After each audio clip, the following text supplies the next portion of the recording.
YCP హయాంలో అవినీతికి అలవాటు పడ్డ అధికారులు ఇప్పటికీ అదే పంథాలో వెళుతున్నారని పార్వతీపురం ఎమ్మెల్యే విజయచంద్ర మండిపడ్డారు. తహసీల్దార్ అక్రమాలకు పాల్పడ్డారని రైతులు చెబితే ఆయనకు ఫోన్ చేశానన్నారు.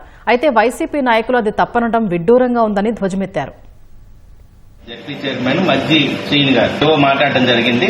జరిగిన ఇన్సిడెంట్ కి ఆ ఎంఆర్ఓ బిహేవియర్ కి ప్రధాన కారణం ఎవరైనా ఉన్నారనంటే అది వైసీపీ పాలకులే. వాళ్ళు వదిలేసిన లెగసీ దాచుకోవడం, దోచుకోవడం బాగా అలవాటు పడిపోయారు. వైసీపీ గవర్నమెంట్ లో పనిచేసి ఆ దాహం తీరక ఇంకా ఉన్న ఇలాంటి అధికారులు ఎవరైతే ఉన్నారో వాళ్ళందరికీ కబడతారు. ఇంచు సెంటు ఎక్కడైనా ఒక్కవే జరిగిందా? మా నియోజకవర్గంలో ఎక్కడైనా జరిగిందా?